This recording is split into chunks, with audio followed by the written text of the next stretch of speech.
വിശദമായ വാർത്തകളിലേക്ക്.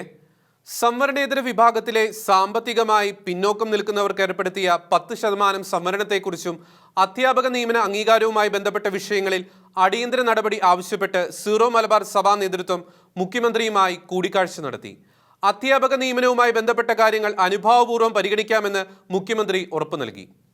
103-ാം ഭരണഘടനാ ഭേദഗതിയിലൂടെ രാജ്യത്ത് നിലവിൽ വന്ന സംവരണേതര വിഭാഗത്തിലെ സാമ്പത്തികമായി പിന്നോക്കം നിൽക്കുന്നവർക്ക് ഏർപ്പെടുത്തിയ 10% സംവരണത്തെക്കുറിച്ചും അധ്യാപക നിയമന അംഗീകാരവുമായി ബന്ധപ്പെട്ട വിഷയങ്ങളിൽ അടിയന്തര നടപടി ആവശ്യപ്പെട്ടുമാണ് സീറോ മലബാർ സഭ public affairs commission chairman archbishop Andrews താഴത്തും കൺവീനർ ബിഷപ്പ് മാർ തോമസ് തറയിലും മുഖ്യമന്ത്രിയുമായി കൂടിക്കാഴ്ച നടത്തിയത്.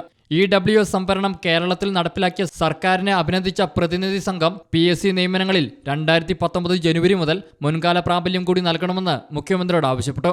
സംവരണാവകാശം നിശ്ചയിക്കുന്നതിൽ കേന്ദ്രം നൽകിയിരിക്കുന്ന മാനദണ്ഡങ്ങളിൽ സംസ്ഥാന സർക്കാർ കൂടുതൽ നിയന്ത്രണം ഏർപ്പെടുത്തിയത് പുനഃപരിശോധിക്കണം. ഇതുവഴി സംവരണത്തിന് അർഹരായ ധാരാളം പാവപ്പെട്ടവർക്ക് അർഹമായ സംവരണ ആനുകൂല്യം നഷ്ടമാകുന്നുവെന്നും മുഖ്യമന്ത്രിക്ക് നൽകിയ നിവേദനത്തിൽ പറയുന്നു.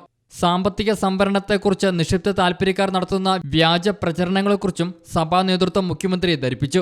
ഉന്നയിക്കപ്പെട്ട വിഷയങ്ങൾ പരിശോധിച്ച് ആവശ്യമായ നടപടികൾ സ്വീകരിക്കുമെന്ന് മുഖ്യമന്ത്രി ഉറപ്പു നൽകിയതായി സീറോ മലബാർ സഭ മീഡിയ കമ്മീഷൻ പുറത്തിറക്കിയ വാർത്താക്കുറിപ്പിൽ വ്യക്തമാക്കുന്നു. ന്യൂനപക്ഷക്ഷേമ വകുപ്പിന് കീഴിലുള്ള ന്യൂനപക്ഷക്ഷേമ പദ്ധതികളുടെ നടത്തിപ്പിൽ കേരളത്തിലെ ക്രൈസ്തവ സമൂഹം നേരിട്ടുകൊണ്ടിരിക്കുന്ന അനീതിപരമായ അവഗണനയെക്കുറിച്ചും പ്രതിനിധി സംഘം മുഖ്യമന്ത്രിയെ അറിയിച്ചു. ന്യൂനപക്ഷക്ഷേമ പദ്ധതികളിലെ 80-20 അനുപാതം അംഗീകരിക്കാനാവില്ല. ന്യൂനപക്ഷ കമ്മീഷൻ ആക്ടിൽ കമ്മീഷൻ അംഗങ്ങളുടെ നിയമനവുമായി ബന്ധപ്പെട്ട് 2017 വരുത്തിയ ഭേദഗതി റദ്ദു ചെയ്യണമെന്നും മുഖ്യമന്ത്രിക്ക് നൽകിയ നിവേദനത്തിൽ ആവശ്യപ്പെട്ടു. ആയിരക്കണക്കിന് അധ്യാപക നിയമനങ്ങൾക്ക് സർക്കാരിന്റെ അംഗീകാരം ലഭിക്കാത്ത സാഹചര്യം സൃഷ്ടിക്കുന്ന ബുദ്ധിമുട്ടുകൾ ആർച്ച് ബിഷപ്പ് മുഖ്യമന്ത്രിയെ ധരിപ്പിച്ചു.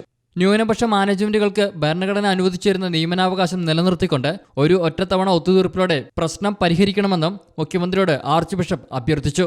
ഷെക്കേന ന്യൂസ് ബ്യൂറോ, തിരുവനന്തപുരം.